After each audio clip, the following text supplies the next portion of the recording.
Can you hear me?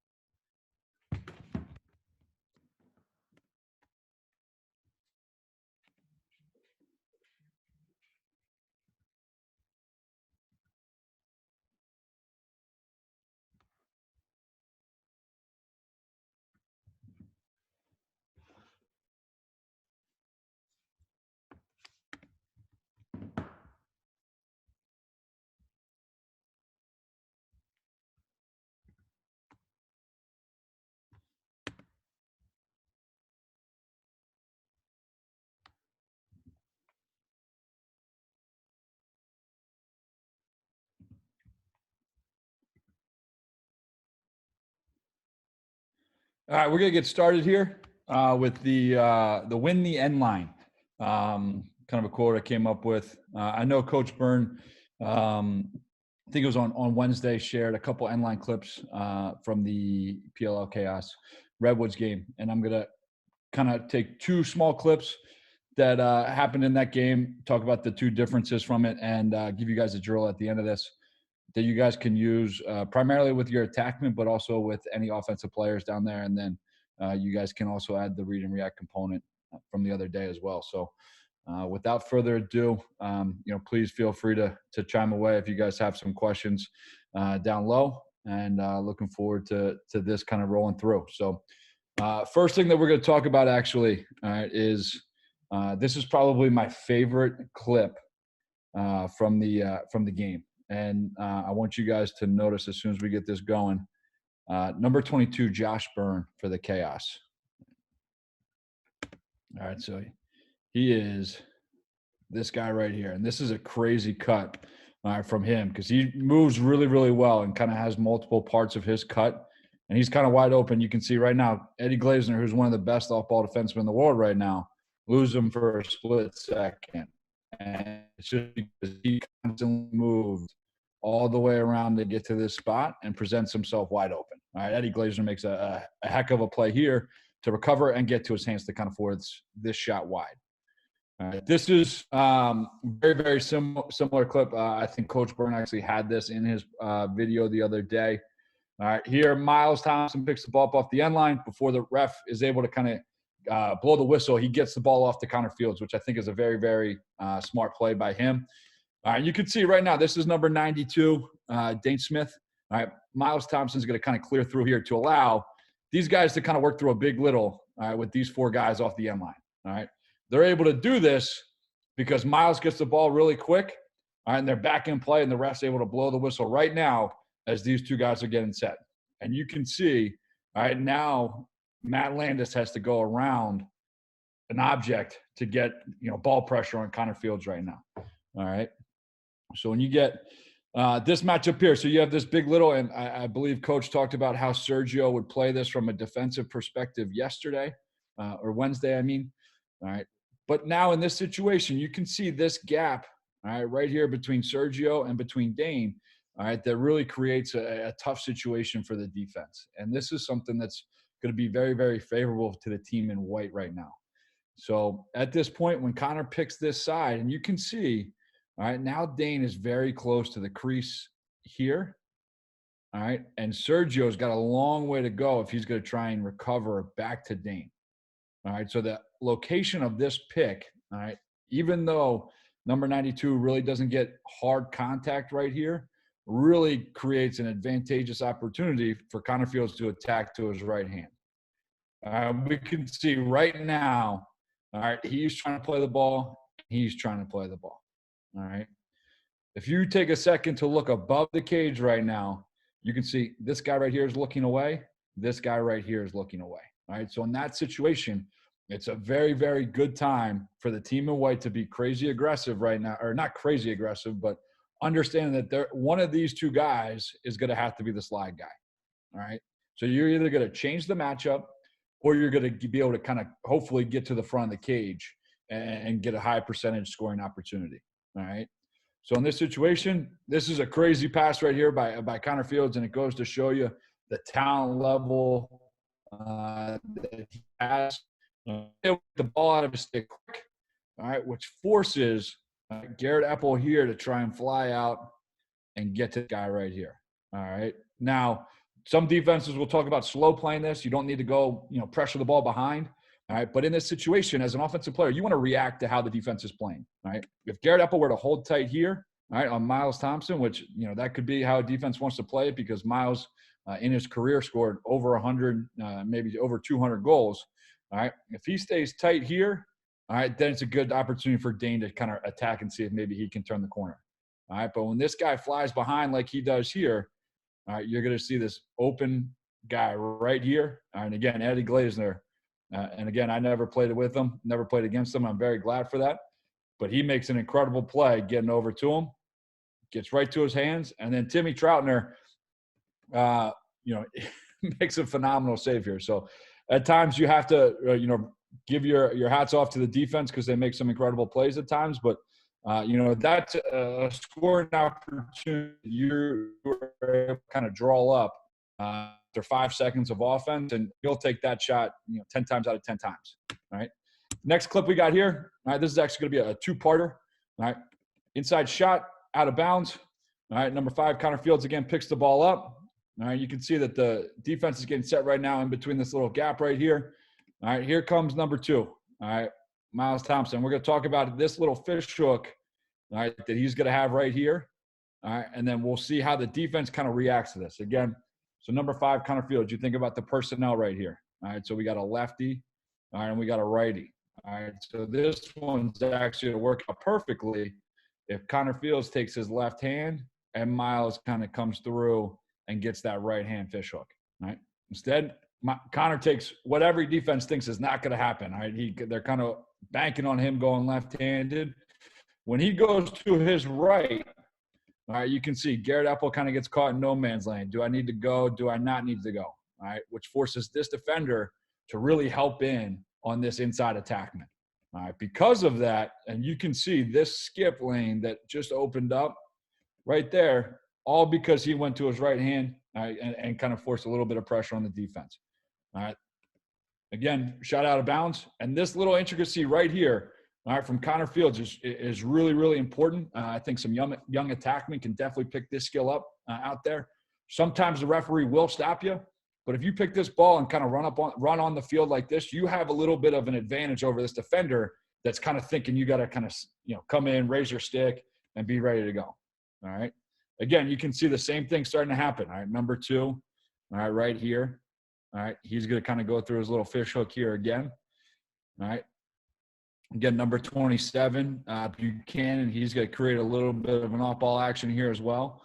All right, but all this is doing right now, all right, and this is going to be kind of personnel dependent for your teams, all right, is it's going to create either a one-on-one matchup right here, all right, and if you have an alpha attackman, that could be a great thing for you, all right, but these guys right now are kind of going to be preoccupied by what their 2 guys are doing. So this off-ball action, all right, confuses the defense a little bit, and it gives you opportunity for a one-on-one matchup. So if you have a guy that can run by guys pretty frequently, could be a great opportunity for you.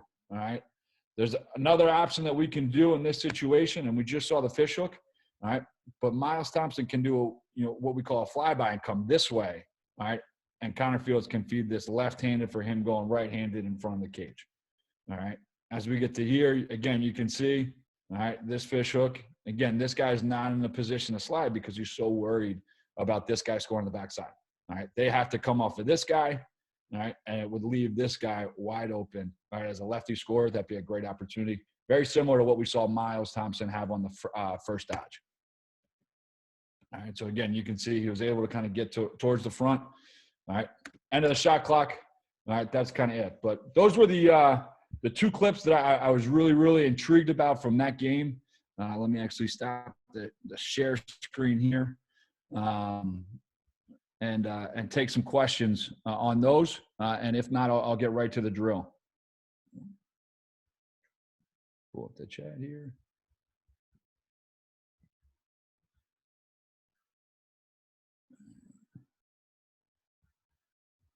All right, there we go. Any other questions with those?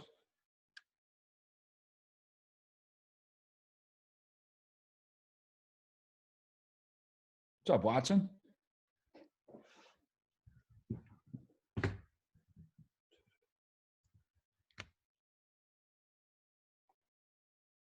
Generally, you like to play fast off of restarts. Question from Coach Moreland.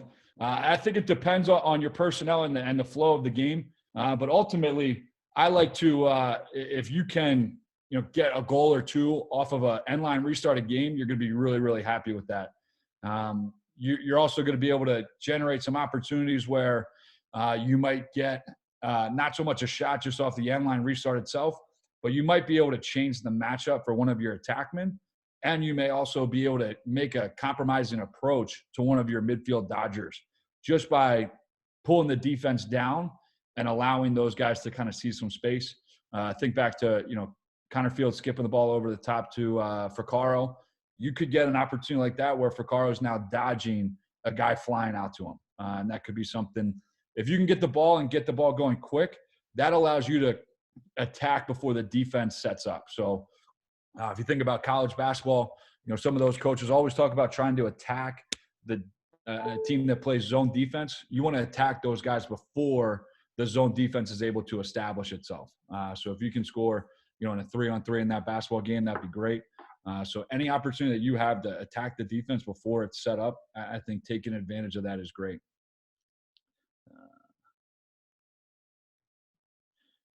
How much emphasis do you put on picking up the ball off the end line and moving it to a short stick matchup post whistle? I see Duke doing this a lot. And I think it depends on who your ball carriers are. So if you have 6 guys on the field that you trust being dodgers, that could be a great situation for you. And if it's a guy that's in a position to be successful.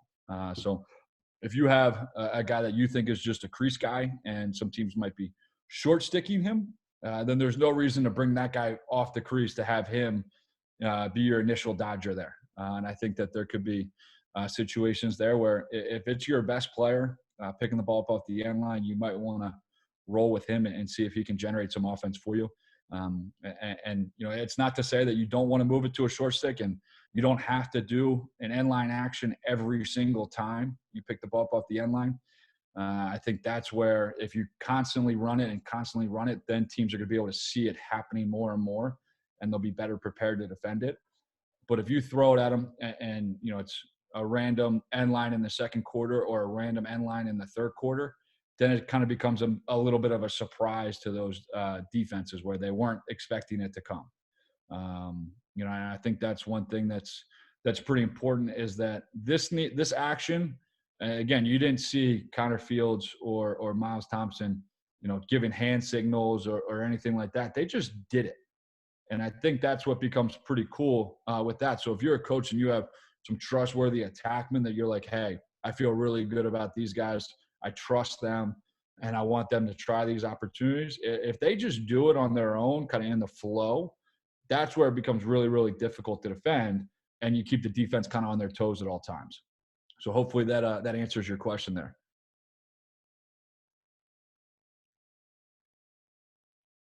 Any other questions before I hop to the drill?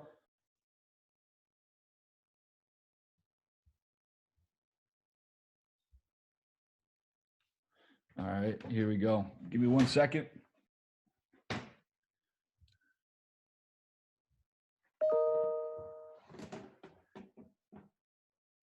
All right, so we're going to call this drill, we're going to call it flybys to fish hooks.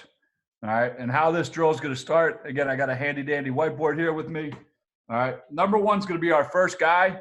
All right, he's going to be the only attackman that we have without a ball back here. All right, so I got 4 attackmen back here. I got 2 guys on each line.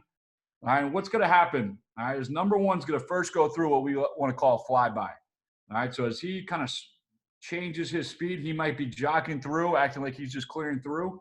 And then at the last second, he's going to sprint, all right, right-handed, just below the crease line.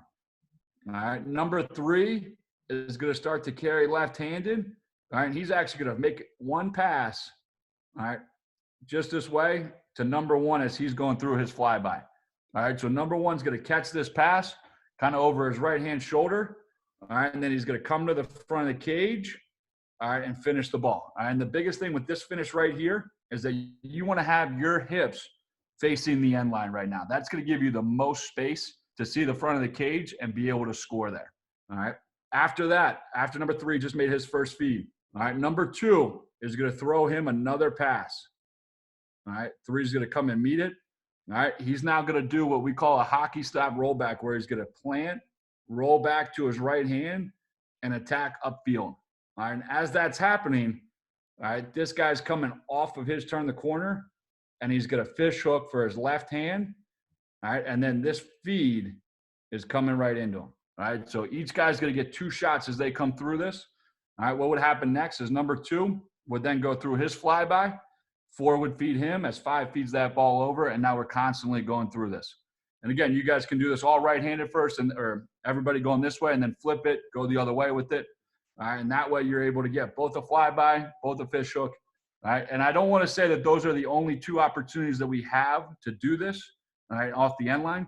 There are tons of opportunities for that. It's all kind of up to your personnel and your creativity.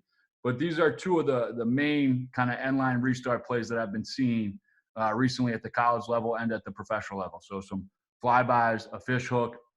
You know, you can even come off of this fish hook, all right, and come back here and set a pick, all right, for this guy to dodge off of it. So it's all about kind of being free-flowing and being creative and allowing your guys to play a little bit. So that's what we're going to call flyby to fish hook.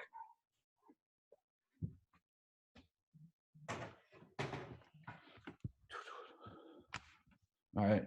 Any questions with the drill?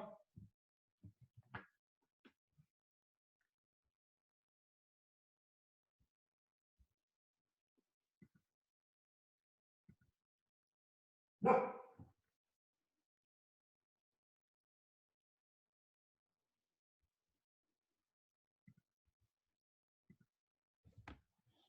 All right.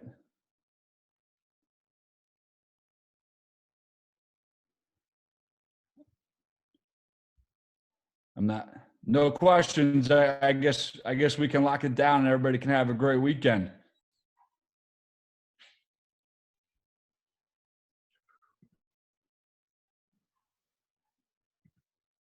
All right. Thank you guys for joining. I hope everybody stays safe and healthy this weekend.